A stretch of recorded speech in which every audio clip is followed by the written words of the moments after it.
Elhamdülillahi Rabbil alemin. Vessalatu vesselamu ala Resulih Muhammedin ve ala alihi ve ashabihi ecma'in. Ve eşhedü en la ilahe illallah vahdehu la şerike leh. Ve eşhedü enne Muhammeden abduhu ve rasuluh. Bütün alemlerin, bütün dünyalarını yoktan bari düşe Allah subhanahu wa ta'ala hamd servis bulsun. İki dünyaya rahmet bulacağımız Peygamberimiz sallallahu aleyhi ve sellem'e көңіл түлерден шыққан сабақ шәрифлеріміз ерішсін.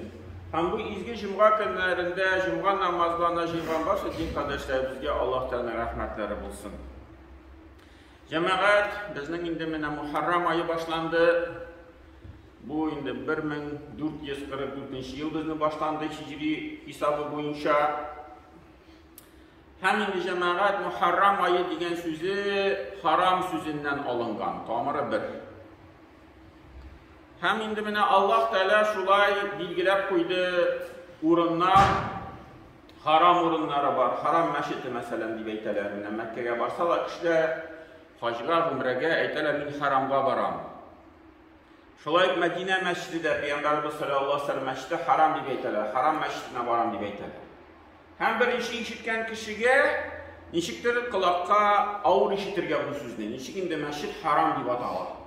Biz bildiğinde Gayretlengen haram degen söz bir tigi naşarlık degen eyber. Günah degen eyber. Haram meşitine baram digeç, tigi kişiye şulay işitkeç tıyılan işitin bir naşar meşit gibi deyip, şundi mağına kumulina kire başladı. Lakin cemaat haram degen söz tıyılı degen söz. Tıyılı. Hem de günahtan tıyılgaç, biz eyteriz bu iş haram. Bu işten tıyılırga kire degen söz. Endi meşit haram diye eytilgeç. Demek ul urun haram, bu urunda günah işlerden tıyılırga gerek. Eğer bütün şir yüzünde günah işlerden tıyılırga gerek. Lakin bu urunda Mekke meşitinde, haram meşitinde, Medine meşitinde ayrışa günahlardan yirak bulurga gerek. Hatta günah fikirlerden de şistaralarga tırışırga gerek. Hem şu yaktan da cemaat Allah Teala haram urunlar bilgilep koydu, hem şulay haram vakıtlar da bilgilep koydu. Ayrım bir 4 ay var, yılında qaysı haram ayları deb atalar. Haram ayları deb atalar. Allah bizning Zulqa'da ayı buldu. Ondan so'ng keldi mana Zulhijja ayı, bu alдағы ay. Qaşan hacga kişiler bardılar. Hemen bu işinci ay Muharram ayı. Allah işev birisi ardından kileler. İki ay şu ahırgı yılın ahırgı iki ayı, hem yana yılın birinci ayı şu işisi birge, Allah indi haram ayları deb atalar. Hem dördüncü var, o indi bizning Rajab ayı. Rajab ayı Ramazan ayı aldığından iki ay aldan kile. Rajab, anlar kile Şaban, anlar kile Ramazan ayı. Minel 4 aylar Allah Teala şulay ul aylarını haram ayları deb atadı. Eğer biz bütün vakitte günahlardan tıyılırga tiyiş, yirak bulurga tiyiş, lakin bu haram aylarında ayrışa günahlardan yirak bulurga tiyiş. Hem Allah Teala anın tunanası eyte, minha erbatun hurumun. Şul 12 ay arasında 4 haram ayları var diye Allah Teala. Zalike dinul qayyim. Hem şul ayberdi mena bu turu bulgan dinde yazılıp koygan. Fela tazlimu fihinne enfusakum. Hem şul 4 ayda di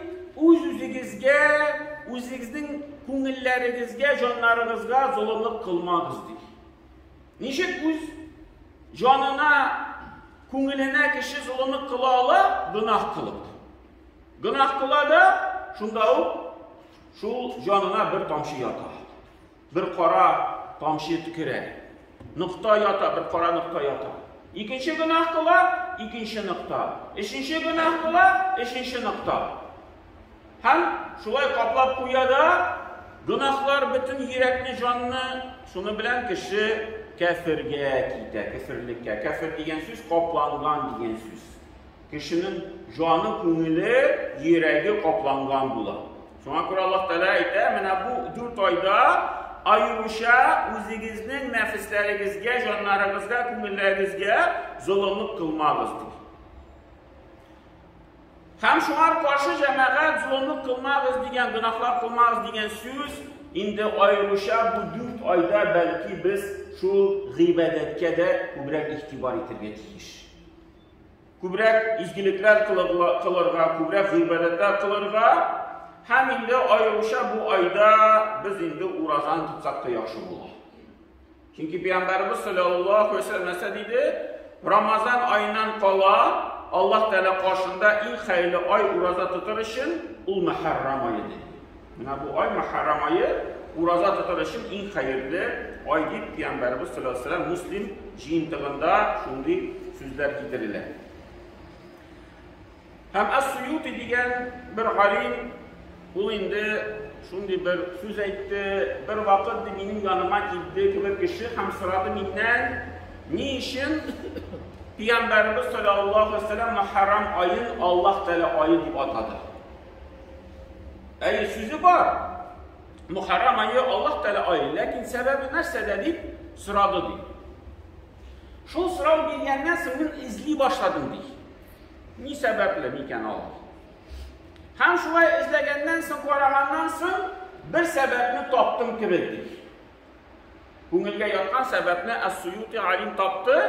Nəsə deyib etdi, bütün aylar deyib, 12 ay var, bütün aylar deyib, onlar Əhli İslam'a qədər bulğan aylar deyib. Əhli İslam dini kilgən şeyə qədər də, Qərəblər arasında bu 12 ay, Ramazan ayı, Şəğban ayı, Şəvval ayı, Zülhicce ayı, bütünüsü var idi olaylar, isimləri var idi. Lakin Muharram ayı yok idi deyib.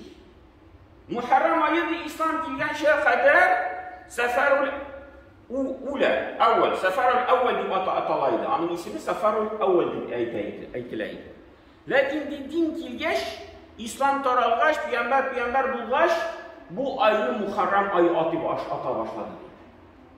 Demək, bu ay ismi Allah'tan kildidir. Vahiydir. Bizə o rivayət kilmədi Peyğəmbərimizdən, çünki ayının ismini almışdırabız deyib. Lakin tarih boyunca Suyuti tikşirə şu nəticəyə kildi. Şuna görə də şundan sonra Peyğəmbərimiz bu ayını Allah Teala ayı deyib atı başladı. Çünki onun ismi Allah Teala atadı deyib. Şunday nəticəyə kildi. Həminə ol indi bu ayının şunday bir ayrışa bir dərəcəsini göstəribdir. Hem indi cəmaət bugün bizning Muharram ayının 7-ci günü kişilər nəşatrata başladılar. Sonra mindən qaşan 10-cu Aşura günü kilib jitədi. Bugün Aşura günün 7-ci günü. Demək 7-ci, 8-ci, 9-ci, 10-cu. 10-cu gün bizning Duşanbə gününə tur kilir. Aşura günü şu Muharram ayının 10-cu günü bu yılda 8-ci avqustda Duşanbə gününə tur kilir Allah bilsin. Hem bu gün cəmaət Koyan kilib çıxdı, bu Peyğəmbərimiz sallallahu aleyhi ve sellem Mədinəyə köşkəş bir zaman qarasa Yahudlər uraza tutarlar ikən 10-cu Muharram günündə.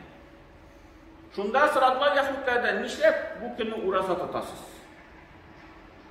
Şunda Mədinədə yaşayışı Yahud kişiləri nəsə deyib etdilər? Musa aleyhisselam bu gündə Firavundan qıtıldı. Hem Musa aleyhisselam özü bu günü uraza tuttu, Allah da rəhmət etib, şükür etib. Biz de şu günü iskə düşürüb, Musa aleyhisselamın qıtılığını iskə düşürüb, biz de uraza tutarız. Şunda Peyğəmbərimiz sallallahu aleyhi ve sellem dedi, Musa'nın minə qaratı haqqı zurratdır. Benim ana qarata vazifam kübrətdir sizə qarağanda. Hem şundan sonra Müslümanlarga da özü de uraza tuta başladı, hem Müslümanlarga da koştu. Şu bir rivayetinde şu Aşura gününün tarihi. Bütün rivayetlerde var, yine bu in taralgan rivayet. Şundan sonra Peyğəmbərimiz sallallahu aleyhi ve sellem yanına girdiler, sahabeler, həməklər, ey Peyğəmbərimiz, bu gününü bir Yahudlar da uraza tutarlar. Demek Allah nisnəsə deyib sıradılar. Peygamberimiz sallallahu aleyhi ve sellem her vakitte sahabelerine iletip duraydı. Bütün din kişilerine uşaq gitmediz. Din boyunca, rəviş boyunca, gamel boyunca, söz boyunca bütün şey buluruz deyip duraydı. Hemen de sırav deyip durdu. Nişik indi? Yahudlar da bu günü uğrasa tutarlar, biz de bu günü uğrasa tutuk mu? Nişik sen hazretleri onlarla karşı bulur deyip, şundan sonra Peygamberimiz sallallahu aleyhi ve sellem etti, ikinci yılga hatta isen sağ bulsam, 2 gün uğrasa tutam. Doğuzu hem 10. Aşura günləri. 2 gün. Degi Yahudlarga şul karşı gelir için, Allah'ın qədətlərinə karşı gelir için. 2 gün tutam deyip, lakin indi o yılını indi vafat oldu Peygamberimiz sallallahu aleyhi ve sellem, hem 2 gün tuta almadı, lakin mənə sözü qaldı. Hem indi biz cəməət mənə şul düşənbə gün uğraza tutsak bu hayırlı gün. Elbette indi Muharrem ayı boyunca da tutsak yaxşı. Muharrem ayı boyunca tulsunca tutmayız. Çünkü Ramazan ayına bizden tulsunca tutatırgan ay. Indi Muharrem ayında uğraza tutsak da şu aytigi izip tutarga gerek. Indi cəməət halimiz kilsə şu 2 gün tutsak tağın da yaxşırak. Düşənbə gün hem yekşənbə gün Peygamberimiz sallallahu aleyhi ve sellem aytgan sözünə turu gelir için. 9. hem 10. Aşura günü tutar idim deyil. İndi əgər də 9. 10. turu kilməyikən yekşənbə gün qonaqlar gilərlər, qonaqqa şaqalar, məclis uzdururlar. Demək, düşənbə, şişənbə tutsak da bular. 2 gün. 10. hem 11. Aşura günləri, Muharrem günləri. İndi bu günləri alaytılıb çıxmasa bir gün tutsak da yaxşı olur. Yaxşı olur. Hem indi şunday bir alimin sözü var. O aytadi bizden aldan bulgan galimler iş ayının 10 günün kadirlileridir. Birinci ol Ramazan ayının ahırlı 10 günündür. Başan kildi şu Kur'an'ya başladı. Kadir kişisin kadirler. İkinci değil o Zulhicce'nin birinci 10 günündür. Başan bizden Garafa günü. Kişiler hacda bulalar. Hem 5. ay değil, o şu Muharrem ayının 1. 10 günü, Qayşan şu Aşura günü kiler, kuru kiler. Şu 1. 10 günü ayrışa kadirliler idi, ayrışa ibadetler kılalar idi, ayrışa indi şu tegi günahlardan yırak bulup, indi üzlerin bir türlü şu bidetlendirip duralar idi şu günlerde.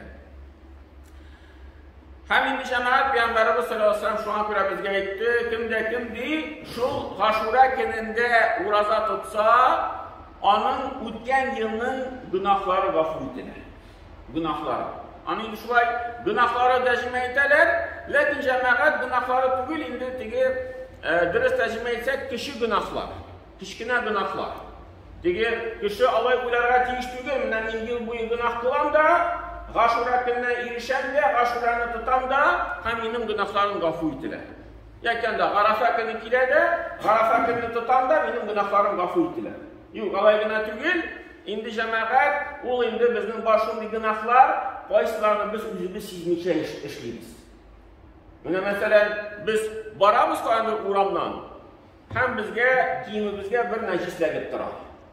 Anda etinin bir necisi kalgan, bütün bir anda kan necisi mi, sidik necisi mi, biz onu sizmişe kalırız. Meşritte geliyoruz, şu kiyimle namaz okuyuz, biz onu sizmeyiz, bilmişe kaldık onun turunda. Koydu bizim şalbarga lekti mi, külmekke lekti mi, biz onu kurmedik de, bilmedik de onun turunda.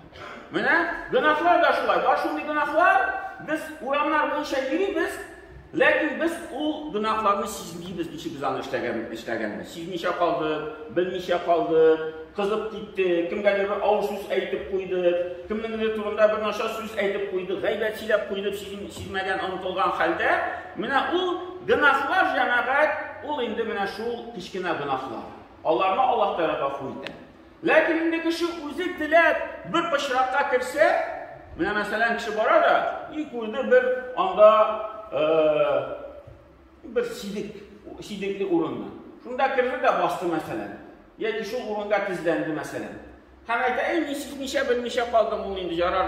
Andi kimle namaz okusam bir nese tügül. Yok alay tügül. Şimdi üzün andi pışrakka kirdin. Üzün anda pışrandın, necislendin. Her senin namaz dürüst tügül. Çünkü sen özün sebepçi buldun. Mine günahlar da şulay, eğer de kişi özü bilip kire günahını kılayken, onun için ayrın tövbe gerek.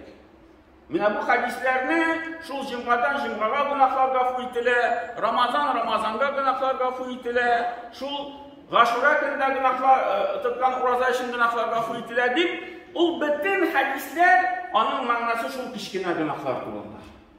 Eğer bilip, Tigişizip işlenen günahlardan cemaat indi ayrım onun için tövbe etmek gerek. Ayrım çizdiranırga gerek. Bulayına tege çizmegen haylarına kıldım deyip ayrına kaldırga yaramı. Barakallahu lana ve lakum fil Kur'an azim nafa'na ve iyyakum bil ayati ve zikril hakim. İnnehu huve cevabul kerim ve semi'ul du'a.